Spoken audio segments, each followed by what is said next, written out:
Alhamdulillah, di malam hari ini kembali kita bisa duduk untuk bertalabul ilmi di Masjid Muhajirin. Salawat dan juga salam tak lupa kita haturkan kepada Rasul kita Nabi besar Muhammad sallallahu alaihi wa ala alihi wasallam. Ma'asyiral muslimin yang dimuliakan Allah Azza wa Jal, malam ini kita akan membahas biasa sirah para nabi. Tapi ada hal yang menarik untuk kita bahas di malam hari ini, tentang 10 fitnah yang akan melanda di akhir zaman. Ma'asyiral muslimin yang dimuliakan Allah Subhanahu wa taala, Hudzaifah ibn al-Yaman radhiyallahu an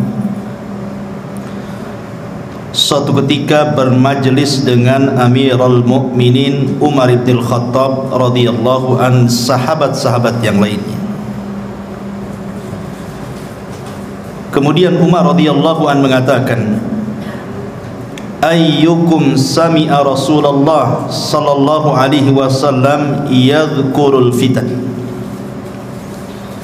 Siapa di antara kalian yang mendengar dari Nabi sallallahu alaihi wasallam saat Rasul menyebutkan tentang fitnah-fitnah yang akan muncul?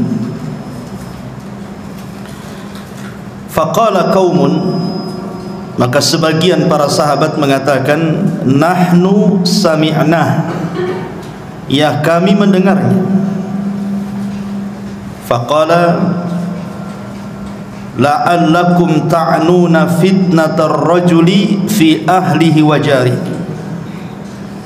Maka Umar mengatakan, boleh jadi yang kalian sangkakan itu kalian mendengar soal fitnah seseorang, keluarga dan tetangganya. Maka sahabat yang lain mengatakan, ajal ya, tentu. Maka Umar mengatakan, tilka tukaffiruha as-salatu was-siyamu was-sadaqatu. Kalau hanya itu fitnah-fitnah yang kalian maksud, itu bisa dihapus dengan salat, puasa dan sedekah. Walakin, akan tetapi, kata Umar, yang aku tanyakan bukan itu.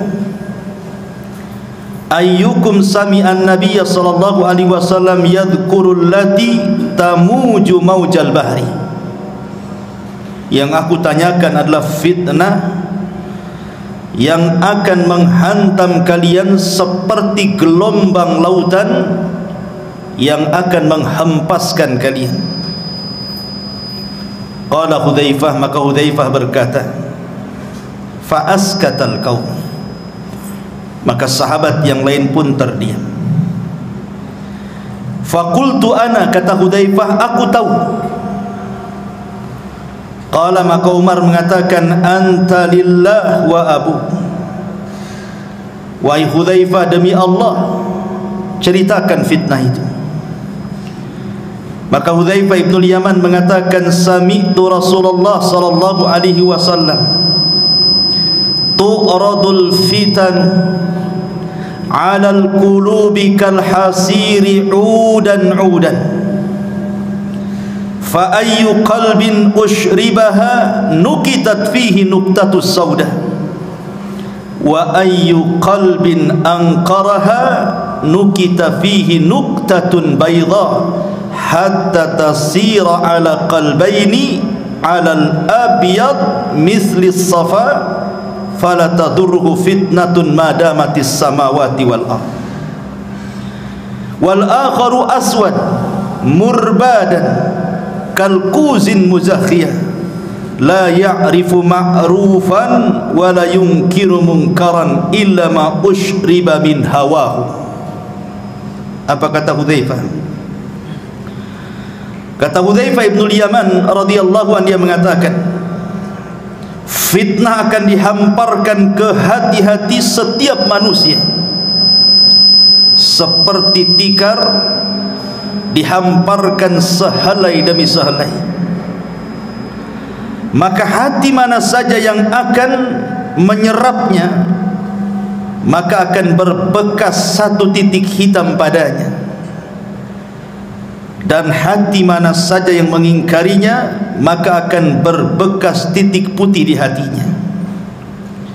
Sehingga keadaan hati manusia menjadi dua bagian. Ada hati yang putih bersih seperti batu licin yang tidak terpengaruh oleh fitnah selama langit dan bumi tegak, tapi juga ada hati yang hitam kelam berdebu seperti cangkir yang terbalik. Akibatnya dia tidak mengenal yang ma'ruf, tidak pula mencegah yang mungkar.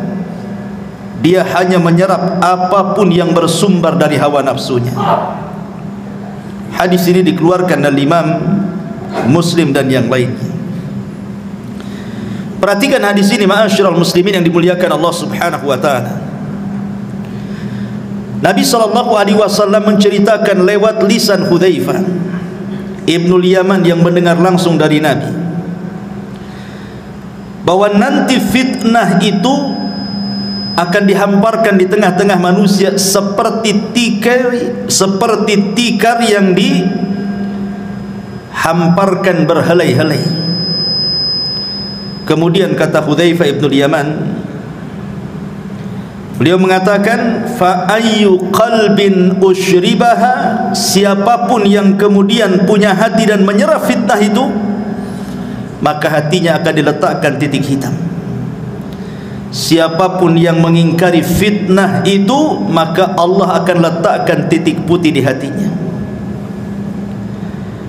Di sini Nabi SAW mengisyaratkan bahwa di akhir zaman akan banyak fitnah yang muncul, dan fitnah itu mengotori hati setiap manusia kecuali orang-orang yang Allah rahmati. Kenapa di sini Nabi SAW bicara soal hati? Karena masuknya fitnah itu dari hati. Masuknya fitnah itu dari hati. Makanya Rasul bercerita tentang hati. Karena kemuliaan manusia juga ada pada hati, sebagaimana kehinaan manusia juga ada pada hatinya. Lihat ketika Allah Subhanahu wa taala bersumpah dengan wattini wazzaitun wa turi sinina wa hadzal baladil amin. Allah bersumpah dengan apa?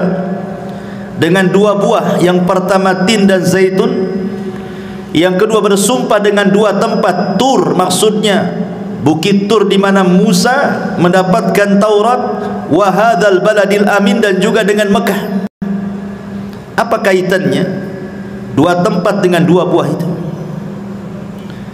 Bukit Tur adalah bukit yang sangat suci, makanya Allah katakan muqaddasi tuah, bukit yang disucikan. Dan Mekah juga negeri yang disucikan oleh Allah Azza wa Jalla.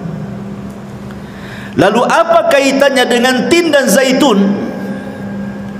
Tin dan zaitun itu maksudnya diarahkan ke Palestina, karena di Palestina inilah banyak tumbuh tin dan zaitun, maksudnya Masjidil Aqsa.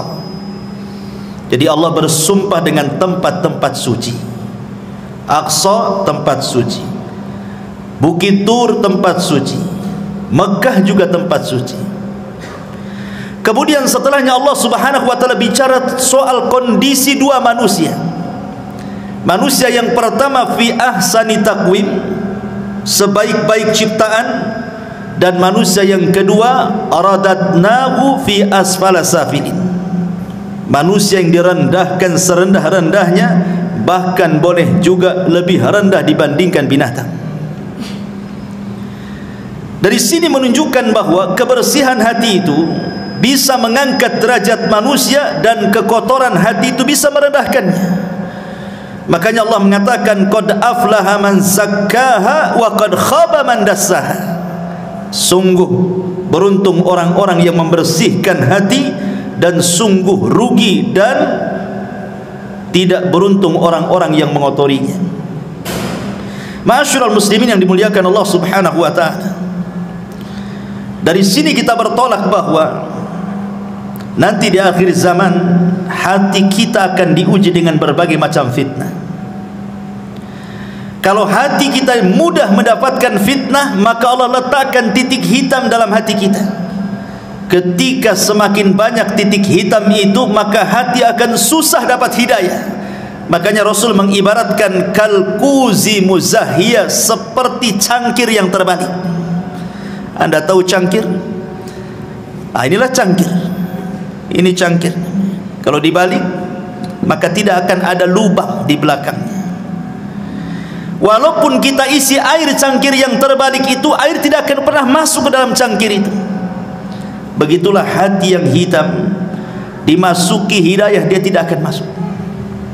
Dia tidak mengenal yang ma'ruf, mereka justru malah kenal dengan yang mungkar. Setiap yang disuruh oleh hawa nafsunya dia terima. Dari sini ma'asyiral muslimin yang dimuliakan Allah Azza wa Jalla, manusia akan diuji dengan berbagai macam fitnah. Maka malam ini kita akan bicara tentang 10 fitnah akhir zaman. Ma'asyiral muslimin yang dimuliakan Allah Azza wa Jalla, sebelumnya kita akan membahas satu hadis dari Abi Hurairah radhiyallahu anhu. Nabi sallallahu alaihi wasallam bersabda, "Badiru bil a'mali fitanan kakita'il lailil mudlim yusbihu ar-rajulu fiha mu'minan wa yumsi kafira wa yumsi mu'minan wa yusbihu kafira yabi'u dinahu bi aradin minad dunya." Dari Abu Hurairah radhiyallahu anhu, Rasul bersabda, "Bersegeralah kalian memperbanyak amal saleh sebelum datang fitnah seperti penggalan gelap di malam hari." Di mana ada seseorang nanti di akhir zaman, paginya dia beriman, sorenya sudah kafir. Sorenya beriman, paginya pula dia kafir, karena menjual agamanya dengan kehinaan dunianya. Para ulama menyebutkan 3 faedah dari hadis ini. Pertama, hadis ini memberikan motivasi kepada kita agar bersegera untuk banyak-banyak beramal saleh sebelum datang waktu di mana kita tidak mampu beramal lagi. Di sini ada faedah agar kita segera beramal saleh sebelum datang waktu kita tidak bisa melakukannya. Makanya Nabi SAW dalam hadis yang lain mengatakan apa? Badiru bil a'mali sab'an, bersegeralah kalian sebelum datang 7 perkara. Hal tantadiruna illa faqran munsiyah au ghinan mutghiyah au maradan mufsidah au haraman mufannida au mautan mujhiza au dajjal fasyarru ghaibin yuntadhar awis sa'atu was sa'atu adha wa amar. Kata Nabi SAW, beramalah kalian, bersegera beramal sebelum datang 7 perkara. Yang pertama, kefakiran yang melupakan, kefakiran yang menjadikan lupa kepada Allah karena sibuk mencari dunia, lupa pula dengan ibadah. Atau kalau dia selamat dari kefakiran, belum tentu selamat dari kekayaan yang melampaui batas, karena kekayaan itu bisa melupakan orang. Okelah dia selamat, dia kaya, dia pun taat kepada Allah Azza wa Jalla, belum tentu selamat dari yang ketiga, maradan mufsida, sakit yang membuat dia terduduk tidak bisa beramal. Kaya tapi tidak bisa sholat ke masjid, sakit. Kaya tapi tidak bisa dia bersilaturahim karena tidak bisa bergerak. Oke, dia selamat dari sakit, belum tentu selamat dari yang keempat, haraman mufannida, pikun, pikun yang melupakan segalanya. Oke, dia selamat dari pikun, tapi dia tidak selamat dari yang kelimanya, mautan mujahizah, mati mendadak, ketabrak, jatuh, mati mendadak. Atau mungkin dia selamat dari kematian mendadak, bisa jadi yang keenam, atau dia mendapatkan dajjal. Dan Dajjallah seburuk-buruk fitnah yang tersembunyi yang ditunggu oleh setiap manusia. Oke, dia selamat dari Dajjal, dia tidak selamat dari kiamat. Ini 7 perkara. Kata Rasul, bersegera beramal soleh sebelum datang 7 perkara ini. Kemudian faedah yang kedua dari hadis ini memberikan satu isyarat bahwa di akhir zaman nanti akan banyak terjadi berbagai macam fitnah, di mana datangnya fitnah ini beruntun. Belum selesai yang ini, datang yang itu. Belum selesai yang itu, datang yang lainnya pula. Makanya Nabi SAW juga mengatakan, badiru bil a'mali sittan, bersegeralah kalian untuk beramal soleh sebelum datang 6 perkara. Imaratus sufaha, munculnya para pemimpin-pemimpin jahil yang merusak agama dan dunia. Kasratus syurat, banyaknya keamanan negara karena banyak kerusuhan di mana-mana. Wa bai'ul hukmi, jual beli hukum di pengadilan, membayar pengacara, membayar saksi, menyogok hakim. Istighfafan biddima, murahnya sebuah darah, pembunuhan mudah sekali, seolah-olah yang membunuh tidak tahu kenapa dia bisa membunuh, yang dibunuh makin bingung kenapa bisa dibunuh. Au qati'atir rahim, banyaknya orang memutus silaturahim. Au nasyun yattakhiduna al-Qur'ana mazamir, atau Al-Quran hanya disamakan dengan nyanyian. Orang mengundang orang itu untuk membaca Quran hanya untuk dinikmati lagunya, bukan untuk ditadaburi.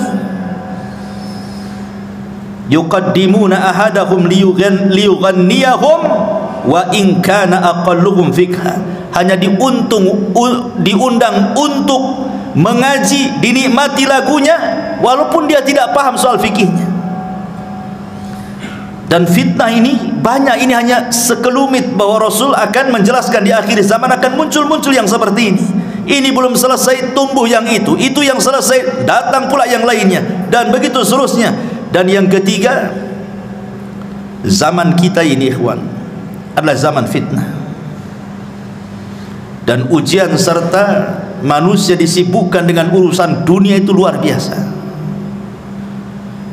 Dan ingat, kata Imam Ibnul Qayyim rahimahullah ta'ala mengatakan sumber fitnah itu 2, syahwat dan syubhat, dan itu berasal dari 4 perkara: iblis, dunia, pemikiran sesat, dan hawa nafsu. Inilah yang kita akan bahas. 10 fitnah ini bersumber dari 4 perkara yang dikerucutkan lagi bersumber dari 2 perkara, syubhat dan syahwat. Ma'asyiral muslimin yang dimuliakan Allah Subhanahu wa taala. Yang pertama, fitnatul mal, fitnah harta. Mengumpulkan harta ikhwan tidak tercela. Tidak, Al-Quran dan Sunnah tidak mencela orang mengumpulkan harta, karena manusia itu memang difitrahkan cinta dengan harta. Allah mengatakan, wal 'adiyati dhabha fal muriyati qadha fal mughirati subha fa atharna bihi naq'an fa wasatna bihi jam'an innal insana li rabbih lakanud wa innahu li hubbil khairi la syadid. Manusia itu cinta kepada harta luar biasa. Artinya setiap manusia difitrahkan cinta harta. Tidak ada manusia yang tidak cinta harta. Dusta kalau ada orang enggak cinta harta itu. Semua orang cinta harta. Tetapi ma'asyiral muslimin, walaupun mengumpulkan harta tidak tercela secara mutlak, akan tetapi perlu diingat bahwa di dunia ini bukan tempat kita tinggal. Artinya kalau ada orang dari muda sampai tua hartanya banyak, sampai mampu kembali apa saja yang ia kehendaki, tetap saja dunia itu pendek bagi dia. Ada masanya dia meninggalkan harta itu. Makanya Abdullah ibn Abbas radhiyallahu anhuma mengatakan, "Lau anna libni Adam wadiyan min dhahabin ahabbu an yakuna lahu wadiyani walan yamla'u fahu illa turab wa yatubullahu ala man tab." Kalaulah anak Adam ini meminta satu lembah emas dan Allah berikan, pasti dia berkehendak untuk mendapatkan lembah-lembah emas yang lainnya. Itulah fitrah manusia.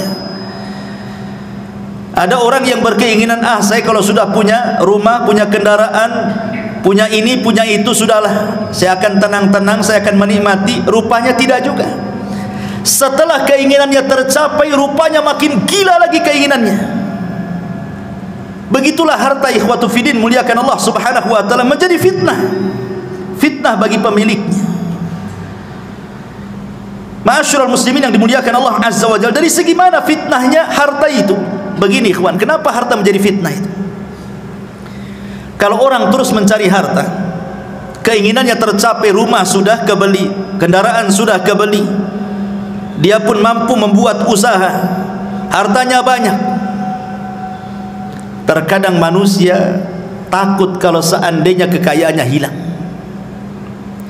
Ketika ada kekhawatiran hilang hartanya, inilah kemudian dia berubah menjadi jahat. Makanya Allah subhanahu wa ta'ala mengatakan, wa minhum man ahadallah la in atana min fadli lanasaddaqanna wa lanakunanna minas salihin falamma atahum min fadlihi bakhilu bihi wa tawallaw wa hum mu'ridun.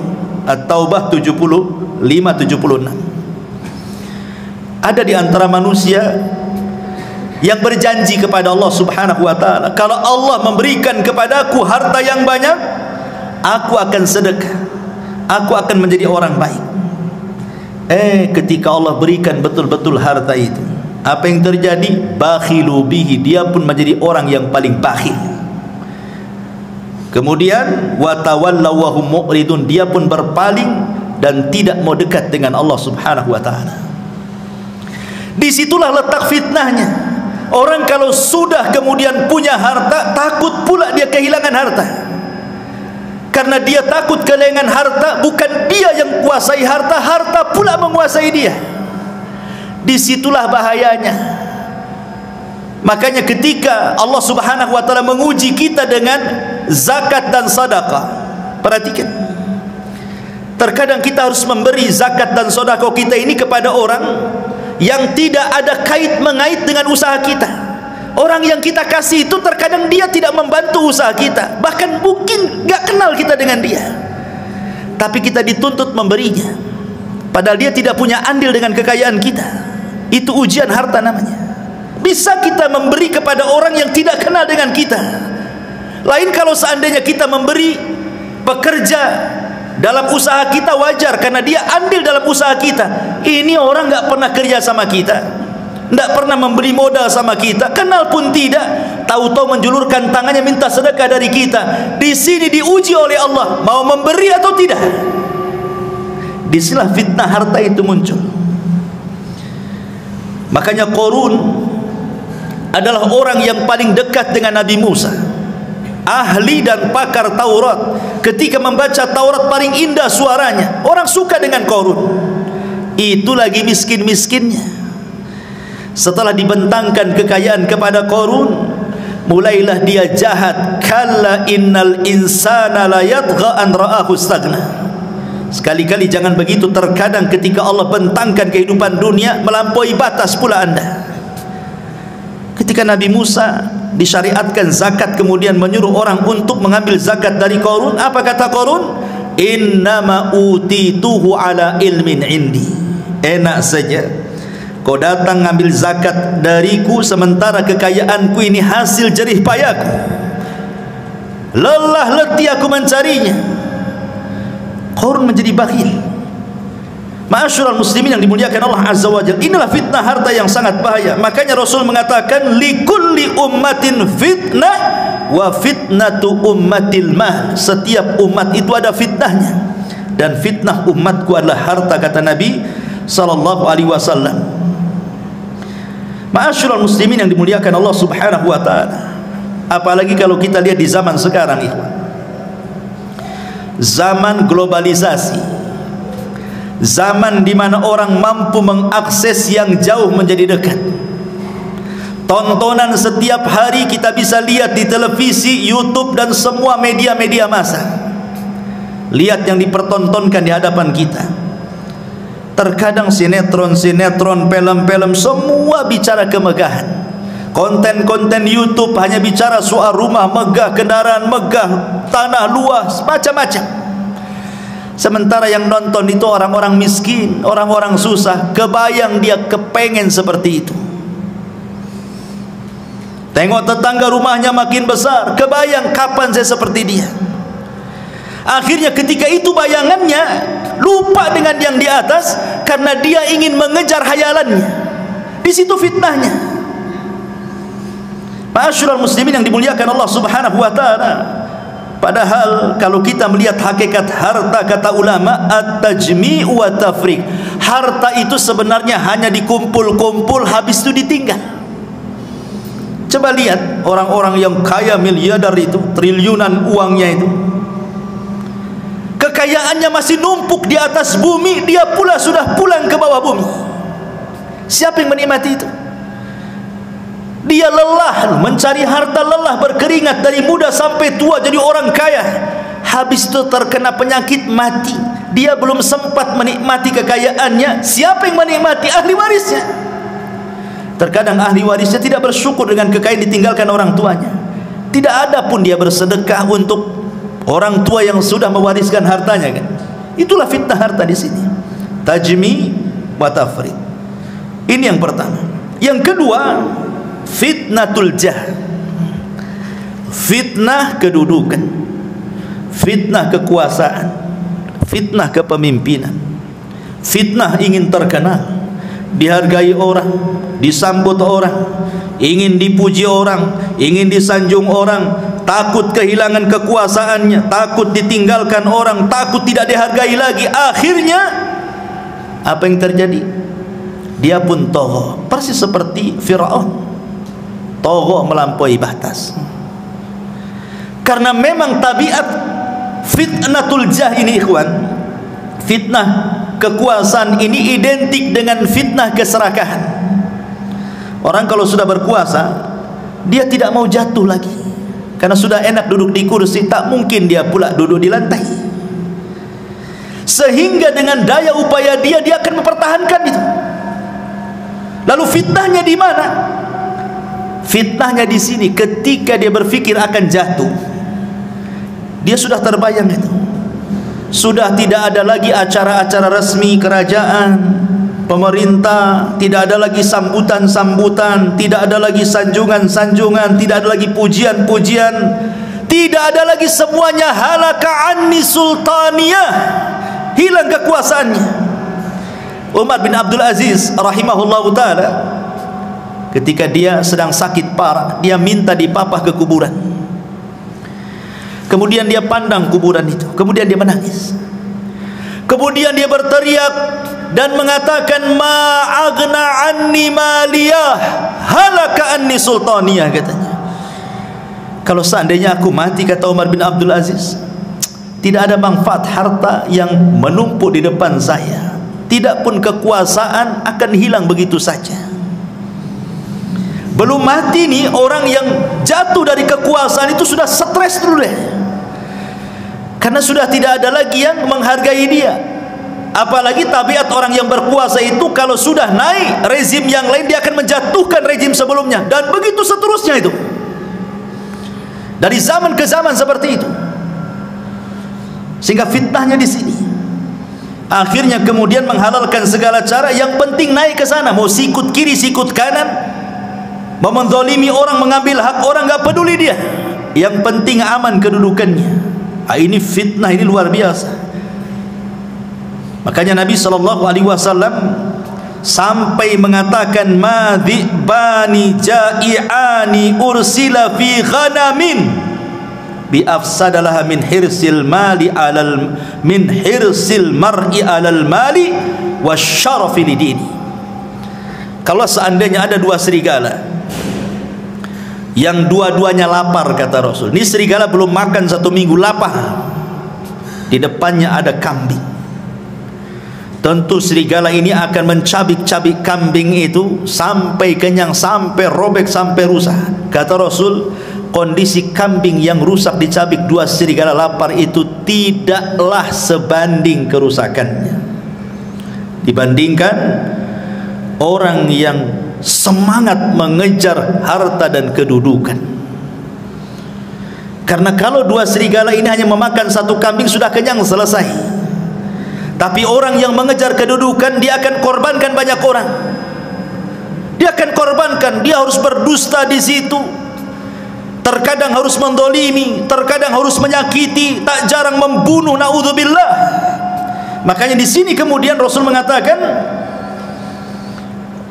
rusaknya kambing yang diterkam serigala tidak seberapa tuh dibandingkan kerusakan orang-orang yang mengejar kedudukan, naudzubillah. Kemudian yang ketiga, fitnatuz zaujati wa fitnatul aulad. Fitnah pasangan hidup dan juga anak-anak. Di zaman Nabi SAW ada seorang sahabat yang ketika hendak hijrah ke Mekah, ke Madinah dari Mekah, dilarang sama istri dan anak-anaknya. Tidak boleh hijrah, masa kita akan tinggalkan tempat kelahiran kita. Akhirnya sahabat ini tak jadi hijrah karena dihalangi oleh keluarganya, digandoli oleh istri dan anak-anaknya. Tidak usahlah ikut-ikut hijrah ke Madinah itu, kita sudah enak hidup di Mekah, kalau kita ke Madinah mau tinggal di mana, bla bla bla bla, macam-macam mengeluh keluarganya. Tak jadi dia hijrah. Sudah bertahun-tahun, akhirnya adalah kesempatan dia menyadarkan istrinya, mau pula istri dan anaknya hijrah. Sampai di kota Madinah, dia merasa cemburu dengan kawan-kawannya yang dari awal sudah hijrah duluan. Mereka sudah menjadi alim ulama karena sudah bertahun-tahun belajar dengan Nabi SAW. Sebagian mereka sudah sukses dari segi dunia seperti Abdurrahman bin Auf, Utsman bin Affan, Abu Bakar dan yang lainnya. Dan mereka bertahun-tahun dekat dengan Nabi SAW. Menyesalah dia, kenapa dia kemudian tidak hijrah bersama para sahabat sebelumnya. Coba kalau seandainya dia hijrah bersama para sahabat di awal hijrah, tentu aku pun meraih seperti apa yang mereka raih, katanya. Marah sama anak dan istrinya, gara-gara engkau mungkin bahasa kitanya. Coba kalau dulu kalian tidak melarang saya hijrah, tentu aku tidak seperti ini, katanya.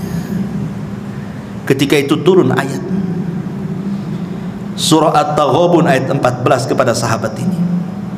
Ya ayyuhalladzina amanu inna min azwajikum wa auladikum aduwwan lakum fahdharuhum. Hai orang-orang yang beriman, sesungguhnya istri-istri kalian, anak-anak kalian terkadang menjadi musuh kalian, fahdharu, hati-hati. Lihat, sahabat ini tidak jadi hijrah gara-gara apa? Digandoli anak istrinya, kan? Jadi musuh, baik musuh secara ideologi atau musuh secara fisik. Musuh secara ideologi boleh jadi mungkin suaminya mau sedekah, ditahan sama istrinya, bang, janganlah sedekah, beli mobil, beli ini, beli itu, tak jadi dia. Anaknya kepengen ini, kepengen itu, tak jadi dia. Terkadang kebutuhan keluarga sudah dicukupi sebenarnya, bahkan lebih dari kecukupannya. Terkadang istri melarang kita untuk menginfakkan harta kita, padahal kita yang cari.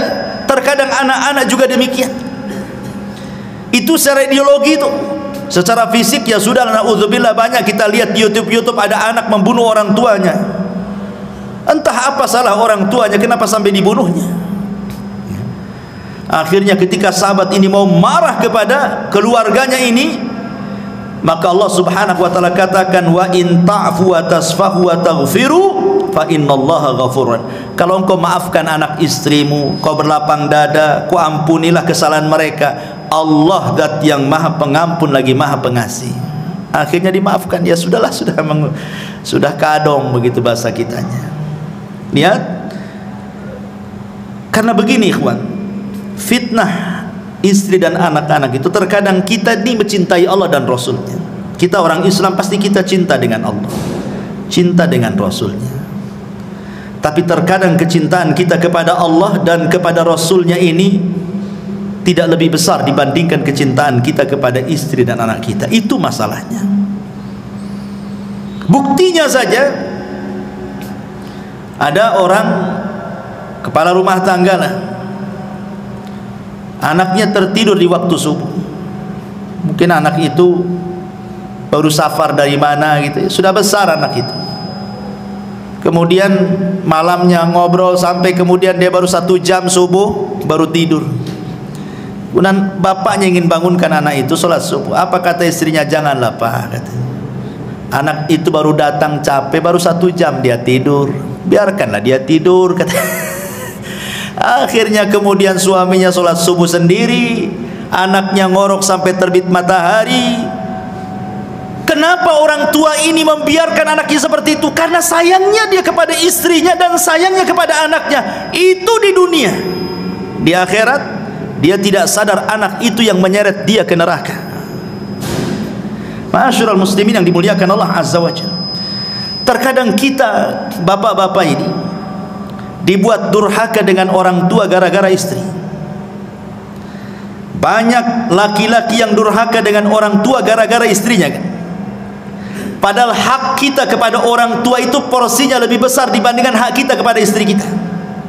Kalau seandainya ada uang 1 juta, kemudian di situ ada 2 orang, 1 orang tua, 1 istri, kemana uang ini saya sedekahkan? Kata Rasul, Allah berfirman, yas'alunaka madza yunfikun, qul ma anfaqtum min khairin falil walidaini. Mereka bertanya-tanya kepadamu wahai Muhammad, kalau saya punya uang kemana saya sedekahkan? Maka katakan ya Muhammad, kata Allah, sebaik-baik sedekah itu berikan kepada orang tua.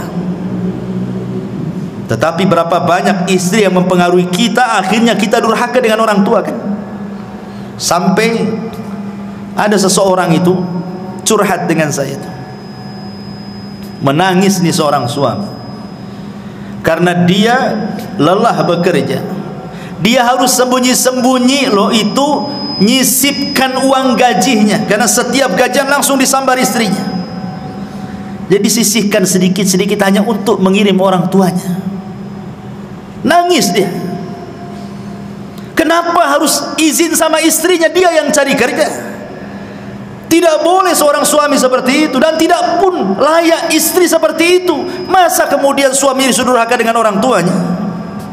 Itulah kadang-kadang fitnah istri seperti itu kan. Atau lebih daripada itu, dibuatnya kita ini memutus silaturahim dengan kerabat. Setiap mau ngirim, mau ngasih bantuan, istri pula tak boleh kan. Akhirnya terputuslah silaturahim. Naudzubillah. Terkadang juga bisa bertengkar dengan tetangga lo gara-gara istri dan anak-anak kan Pak ya. Padahal yang salah anak kita sebenarnya. Kalau kita mau meneliti kasusnya, yang salah itu anak. Tapi kita kadang orang tua terpengaruh dengan sayangnya kepada anak, dilabraknya tetangga.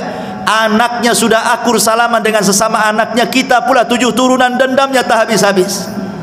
Ya kan? Fitnah. Ya. Ma'asyiral muslimin yang dimuliakan Allah Subhanahu wa taala. Ini fitnah keluarga. Kemudian yang tak kalah parahnya lagi ada namanya fitnatun nisa. Ini yang keempat. Fitnah perempuan. Nabi SAW bersabda dalam hadis Muslim, dan juga dikeluarkan Imam Bukhari, ma taraktu ba'di fitnatan adarru ala rijali minan nisa. Tidak ada yang aku tinggalkan setelahku fitnah yang lebih besar dibandingkan fitnah wanita. Kita lihat Adam dicipta dari apa? Dari tanah. Kalau Hawa dicipta dari siapa? Dari tulang rusuk Adam. Ahli tafsir mengatakan saat Adam tertidur diambil tulang rusuk yang paling bengkok, yang paling atas, yang dekat dengan jantung, diambil kemudian diciptakan Hawa. Kenapa saat tidur Adam diambil tulang rusuknya? Supaya Adam tidak benci dengan istrinya. Makanya saat tertidur diambil dan tidak terasa. Pas bangun nampak pula Hawa sudah di depan dia. Artinya tabiat laki-laki karena terbuat dari tanah, makanya dia bergelut dengan tanah kan. Antum yang bangun rumah, bangun ini, bangun itu untuk istri kan ya. Dari tanah. Rumah antum dari apa? Dari tanah lah. Dari pasir, dari apa-apa, semua dari tanah. Karena kita laki-laki tercipta dari tanah kan, makanya kita bangun rumah. Karena istri tercipta dari tulang rusuk yang dekat dengan jantung, makanya fungsi istri itu menenangkan. Itu kalau yang berakal. Dapat pula istri yang tak berakal, habis lantung. Karena dia dekat jantung kan, diciptakan dari tulang rusuk yang paling bengkok, makanya dia dekat jantung untuk memberikan motivasi kepada suaminya. Tapi ternyata banyak pula kemudian wanita-wanita itu yang tidak bersyukur dengan suaminya. Ini masih mencakup fitnah wanita, tapi masih istrinya, masih istri kita maksudnya. Begini kawan, istri itu diciptakan untuk kita itu dalam rangka perhiasan. Jadi wanita itu sebenarnya perhiasan bagi laki-laki. Makanya ketika Nabi SAW mengatakan sebaik-baik perhiasan itu adalah istri yang soleha kan gitu. Karena wanita itu perhiasan bagi laki-laki. Laki-laki lebih suka memandang perempuan dibandingkan barang-barang antik lainnya. Ya kan? Antum lebih suka memandang perempuan dibandingkan celana bagus, tas bagus, walaupun bermerek itu nggak tertarik. Coba dipajangkan satu perempuan yang cantik, nggak berkedip antum. Kalau sama celana berkedip-kedip lah. Ya.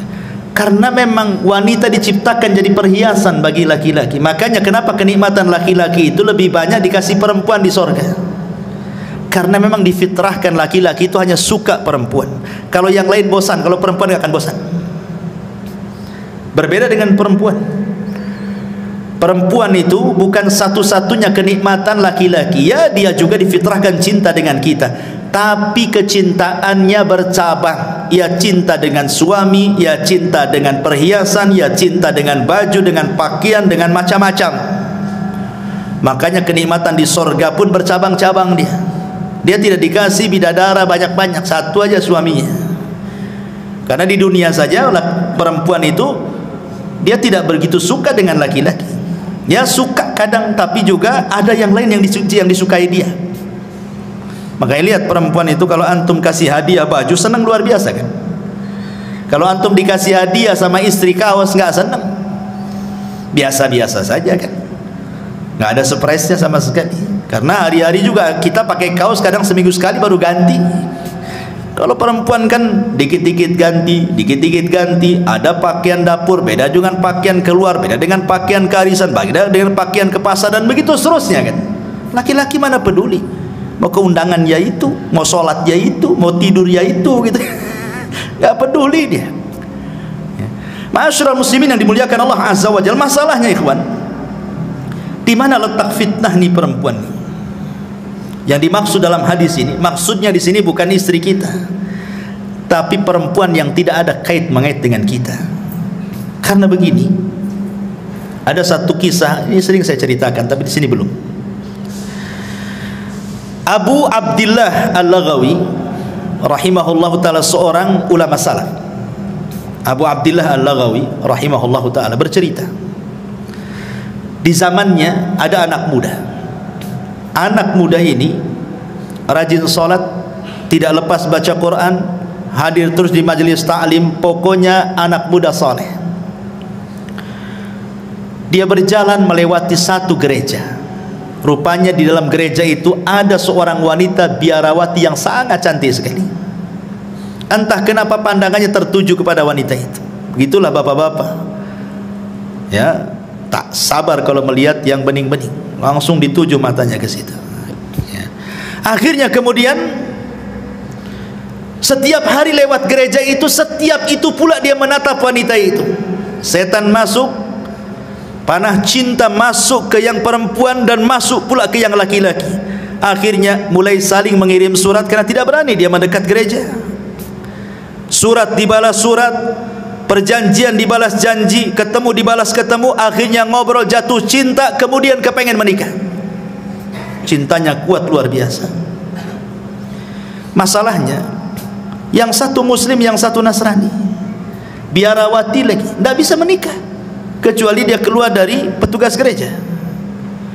Sakitlah anak muda ini karena terus terpikir dengan wanita itu, sampai akhirnya sakitnya memarah, tidak mau makan, tidak mau minum, kurus, akhirnya sampai ke sakaratul maut, mati gara-gara cinta. Sebelum dia mati, ini Abu Abdillah Al-Laghawi ini menceritakan kisah ini. Dia datang, dia mengatakan, zurtu ilaih, aku menziarahi laki-laki itu. Kemudian aku ajak dia berdakwah menuju kepada Allah, mengingatkan rahmat Allah untuk bertobat kepada Allah Azza wa Jalla. Tapi di luar pemikiran Abu Abdillah Al-Laghawi, rupanya laki-laki ini mengatakan, ya Imam, kamu tahu kasusku dengan wanita itu, katanya. Aku cinta berat dengan wanita itu, katanya, dan aku tidak mungkin dipisahkan dengan wanita itu. Kalau Allah Subhanahu wa ta'ala haramkan aku tidak berjumpa di dunia, maka jangan pula Allah haramkan aku berjumpa di akhirat, katanya. Kata Imam Abu Abdillah, lalu bagaimana caranya? Kau akan berjumpa di akhirat?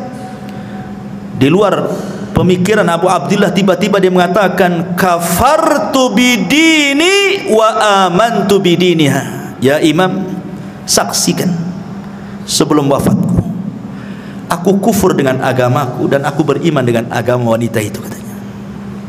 Dikiranya dengan cara seperti itu dia akan berjumpa di akhirat. La haula wala quwata illa billah. Masalah ini oleh Imam Abu Abdillah Al-Laghawi disembunyikan, tidak mau diceritakan sama orang. Sampai setahun berlalu, rupanya nasib wanita itu sama pula dengan nasib laki-laki ini. Dia kepikiran laki-laki itu, akhirnya kemudian kurus kering, tidak makan, tidak minum, sakit, sampai pun hampir sakaratul maut. Ini Abu Abdillah Al-Laghawi ini mencoba ziarah kepada wanita itu yang masih Nasrani itu, karena sakit parah memikirkan si bujang tadi. Kemudian kata Imam Abu Abdillah, masya'nuki ya fulana, ada apa dengan kamu, kenapa seperti ini? Kata wanita ini, engkau sudah tahu kasusku dengan anak muda muridmu itu, wahai Imam. Aku cinta dengan dia. Janganlah Allah Subhanahu wa ta'ala pisahkan aku di akhirat. Sudahlah Allah pisahkan aku di dunia, jangan pula Allah pisahkan aku di akhirat. Kata Imam Al-Laghawi, lalu bagaimana caranya? Amantu bidinihi wa kafartu bidini. Aku beriman dengan agama dia dan aku kufur dengan agamaku. Subhanallah, terbalik-balik. Lihat, dia sudah Allah pisahkan di dunia, Allah pisahkan pula di akhirat. Nggak ketemu tuh. Di dunia sudah dipisahkan, di akhirat pun dipisahkan. Kenapa? Yang satu mukmin, yang satu kafir, kan gitu ya. Begitulah takdir, ikhwan. Istidraj syaitan namanya. Hati-hati. Ya. Makanya dulu saya punya tetangga, kan pernah cerita di sini. Saya masih tinggal di Batam Center itu. Kasusnya kurang lebih dengan kasusnya yang diceritakan Abu Abdillah Al-Laghawi ini. Tetangga, depan-depanan rumahnya. Dia seorang wanita muslimah menikah dengan laki-laki Nasrani karena kaya. Akhirnya dia masuk Nasrani wanita ini, sampai punya anak banyak. Walaupun nasihati sama istri juga tak dengar juga. Qadarullah pula, suaminya ini ada hubungan dengan perempuan yang ketiga, dan yang ketiga ini wanita muslimah. Ketahuan, cekcok, cerai. Akhirnya si laki-laki ini menikah dengan wanita muslimah, tapi syaratnya dia harus mu'alaf. Pertama, dia memurtadkan orang. Sekarang dia menikah dengan wanita muslimah, dia pula yang murtad dari agamanya masuk ke dalam Islam. Terbalik-balik dunia, ikhwan. Inilah dunia dalam berita namanya. Ya. Ma'asyiral muslimin yang dimuliakan Allah Azza, begitulah hidayah. Makanya fitnah perempuan ini sampai kepada taraf kufur. Sampai seorang ulama bercerita, dulu ada seorang hafidul Quran, betul-betul menghafal Quran, hafal Quran di kepalanya. Ketika dia ikut jihad perang melawan tentara orang-orang Nasrani, dalam Islam kan wanita tidak disuruh perang. Wanita itu ikut perang ya untuk mengobati orang yang keluka, masak dan begitu seterusnya kan dalam peperangan. Tapi maju di front terdepan itu tidak ada wanita dalam Islam seperti itu. Tapi orang-orang kafir biasa, mereka tentara wanita itu di depan. Rupanya anak muda yang hafal Quran ini digoda pula oleh salah satu tentara wanita Nasrani, diteriaki.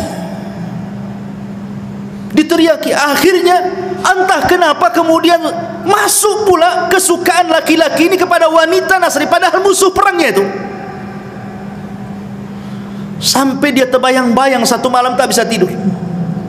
Kemudian dia mengintai-ngintai di manalah tenda wanita itu, padahal musuhnya tuh. Setan masuk betul pada hatinya, sampai dia datang kepada komandannya yang Nasrani itu, ditunjukkan di mana wanita itu. Tapi kata komandannya, tidak bisa, kau ini seorang muslim, kau musuhku katanya. Kata laki-laki anak muda ini, gimana caranya agar aku bisa ketemu dan kenalan dengan wanita itu? Gampang, murtad dari agamamu, jadilah kau Nasrani, kau jodohkan kau dengan dia katanya. La haula wala quwwata illa billah. Betul. Akhirnya dia murtad, hafal Quran, murtad, jadi Nasrani gara-gara perempuan. Kemudian menikah. Setelah beberapa tahun berjumpalah dengan kawan-kawan yang muslim ini. Kemudian ditanya anak muda ini, ya fulan, aina Qur'anu, aina salatu, aina ibadatu, di mana Qur'anmu, di mana salatmu, di mana ibadahmu katanya. Dia mengatakan, demi Allah, sudah hilang di kepalaku kecuali hanya satu ayat. Cuma satu ayat katanya. 30 juz hilang kecuali satu ayat. Kata seorang muslim, hat ainal ayat. Kalau begitu bacakan ayat yang tinggal tersisa satu ayat itu katanya. Kemudian dia mengatakan, ma yawaddul ladzina kafaru law kanu muslimin. Apa artinya? Ma yawaddul ladzina kafaru, nanti pada hari kiamat orang-orang kafir itu yawaddu, berkeinginan kalau mereka menjadi seorang muslim. Itu pula yang diingat ayatnya.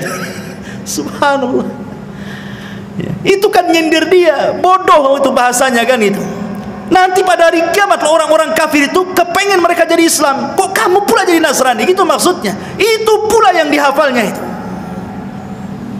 Makanya dahulu ada seorang alimin ulama ahli sunnah namanya Imran ibn Hittan. Ini seorang ulama tabi'in yang menceritakan Muhammad ibn Sirin, seorang alimin ulama tabi'in. Imran ibn Hittan ini seorang pakar hadis, pakar tafsir, pakar syair dan macam-macam ilmu, sampai dijuluki ulama hadis di zaman itu.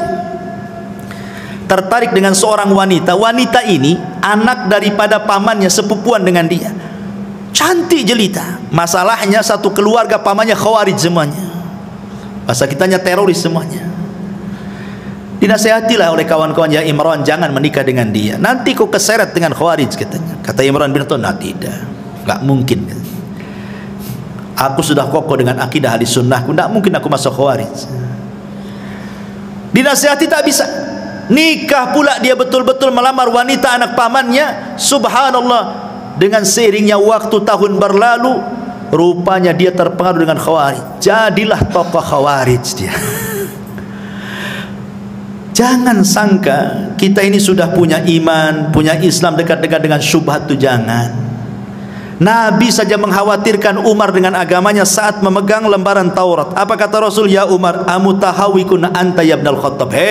Umar, kau sudah bingung ya dengan agamamu, ngapain kau bawa lembaran-lembaran Taurat itu? Buang, kata Rasulullah. Amutahawikun anta ya ibnal Khattab, laqad taraktukum 'alal bayda lailuha kanahariha la yazigu anha ila hali, kata Rasul. Aku lo tinggalkan Islam ini terang benerang, malamnya seperti siangnya, yang tidak berpaling kecuali hancur. Kau pula bawa lembaran Taurat, buang wahai Umar. Dibuang sama Umar.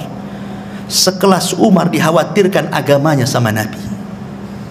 Siapa yang bisa membandingi Umar bin Khattab dengan kita, yang kalau dia satu jalan dengan setan, setannya yang kabur, Yang kata Nabi SAW, kebenaran yajri ala lisanihi wa qalbi, berjalan di lisan dan hatinya.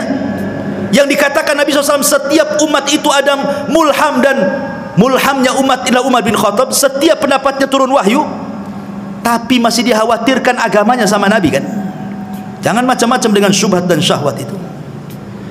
Ma'asyiral muslimin yang dimuliakan Allah Azza wa Jalla, ini fitnah yang keempat, fitnah an-nisa. Fitnah yang kelima, fitnatul at-tughyan wa dhulmi. Fitnah banyaknya kezaliman, banyaknya keangkara-murkaan yang timbul dari kebijakan pemerintah yang zalim. Kita bisa rasakan bagaimana ketika ada kebijakan-kebijakan yang tidak pro rakyat kan. Pamannya ini naik, itu naik, ini naik, itu naik, semua rakyat menjerit kan. Itu fitnah, bagian daripada fitnah. Tetapi walaupun demikian, kata Nabi SAW, isbiru, sabar. Sabar, kata Rasul. Selama para pemimpin itu masih sholat, masih menampakkan Islamnya, sabar. Kecuali mereka sudah kufrun bawahan indakum minallahi burhan, kata Rasul. Kalau dia sudah kufur dan ada bukti kekufurannya, boleh kita berontak. Tapi kalau dia masih nampak sholat, pakaiannya juga masih Islam, masih pakai peci, masih nampak sholat di masjid, kita sabar. Kita doakan mudah-mudahan semakin baik, semakin baik, semakin baik. Karena ini fitnah masalahnya. Karena dampaknya kebijakan-kebijakan itu ke ekonomi. Ekonomi dampaknya kepada kefakiran. Kefakiran dampaknya kekufuran, kejahatan. Lihat salah satu dampak kenapa orang jadi teroris, salah satunya faktor ekonomi. Orang berpindah agama, salah satunya faktor ekonomi. Orang bisa jahat jadi merampok, membunuh gara-gara ekonomi. Ya kan? Fitnah. Ya, makanya kita bersabar kepada Allah Azza wa Jalla, terus bersabar. Minta kepada Allah Subhanahu wa taala supaya diperbaiki semuanya. Karena mencaci itu tidak solusi masalahnya. Ini juga fitnah, dan itu akan muncul dan akan terus muncul. Kemudian yang keenam, fitnatut tafarruq wal ikhtilaf wat tahazzub. Banyaknya perselisihan antar sesama kita aja berselisih, padahal bahaya. Dulu Imam Bukhari meriwayatkan begini. Jadi Nabi SAW baru saja turun wahyu, diberitahu tentang tanggal Lailatul Qadar. Jadi turun wahyu memberitahu tanggal dan malam Lailatul Qadar itu. Pamannya turun wahyu tanggal 27 atau tanggal 29 gitu ya. Rasul sudah ada tuh di otaknya itu, karena turun wahyu diberitahu tuh tanggalnya.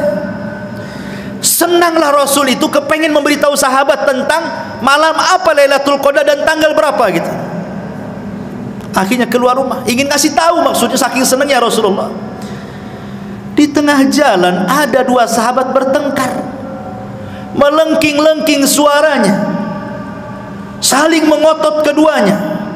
Akhirnya Nabi SAW sibuklah melerai dua orang ini sampai dilupakan tanggal dan malam Lailatul Qadar itu, karena sibuk ini. Sehingga ketika sudah selesai ini melerai keduanya, lupa dia tanggal berapa tadi, dilupakan sama Allah.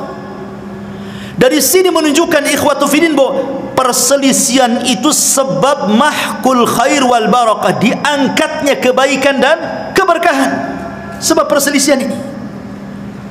Coba kalau seandainya kasusnya seperti kasusnya Imam Syafi'i dan muridnya Yunus ibn Abdul A'la As-Sadafi rahimahullahu ta'ala. Jadi Yunus ibn Abdul A'la As-Sadafi ini muridnya Imam Syafi'i. Suatu ketika berdebat dengan gurunya, entah masalah apa perdebatannya, sampai meninggi suaranya. Akhirnya dia angkat kaki dari majelisnya Imam Syafi'i, kemudian pulang dan tidak pernah muncul lagi di majelis itu. Imam Syafi'i rahimahullahu ta'ala akhirnya mencoba mendatangi muridnya Yunus ibn A'la As-Sadafi. Kemudian setelah sampai di rumahnya, dia menasihati, ya Yunus, la tuhawil al-intisar fi kullil ikhtilaf, fa ahyanan kasbul qulub awla min kasbil mawaqif. Yunus, kata Imam Syafi'i, Janganlah setiap perselisihan itu kau bela habis-habisan pendapat, karena menutup hati supaya terus bersama itu lebih utama dibandingkan mempertahankan pendapat. Bukankah persamaan kita lebih banyak dibandingkan perbedaan? Ya Yunus, la tahdamil jusur allati banaitaha wa abbartaha farubbama tahtaj lil audati yauman ma. Wahai Yunus, janganlah kau hancurkan tu jembatan itu yang engkau sudah bangun sendiri dan kau lewati. Boleh jadi suatu hari kau pengen lewat jembatan itu sementara sudah hilang pula jembatannya. Artinya kalau benci, janganlah benci mati, nanti kau juga akan datang lagi kepadaku, gitu maksudnya. Ya Yunus, wahai Yunus, katanya, akrih al khata'a daiman wala tukrih al mukhti. Kau boleh benci dengan kesalahan, tapi jangan pula benci orangnya. Ya Yunus, intaqidil qaul lakin ihtarimil qail. Yunus, silahkan kau kritik ucapan, tapi hormati yang mengucapkannya. Fa inna muhimmatana an naqdi alal mardi la alal marid. Karena tujuan kita itu mengobati penyakit, bukan membunuh orang yang terkena penyakit. Maksudnya Imam Syafi'i mengajarkan kepada kita, selama perselisihan itu bukan perselisihan yang boleh jadi mungkin kita keluar dari Islam, sesat akidah kita, ini masih masalah furu sesama kita. Terkadang luar biasa, jangankan lagi sesama murid-murid, ustad-ustadnya pun dijauhi. Kadang-kadang ada orang seperti itu. Tak apa masalahnya. Dan itu terkadang dimunculkan karena fanatik. Fanatik buta kepada tokohnya, kemudian tidak mau tokoh yang lainnya. Dan itu bahaya. Dan ini adalah fitnah ikhtilaf ini.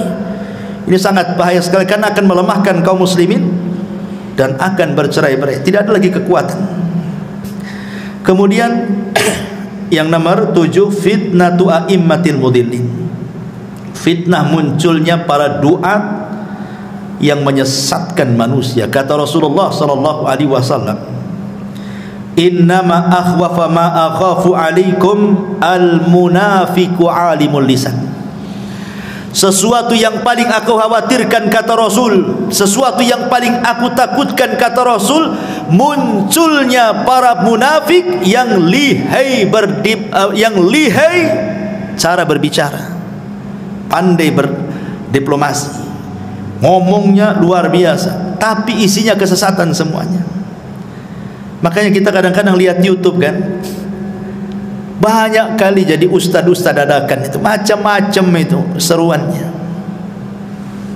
Sampai saya pernah ceritakan kan, ada seorang dai di Malaysia itu sampai mengklaim dia bisa menyelamatkan murid-muridnya dari neraka kan.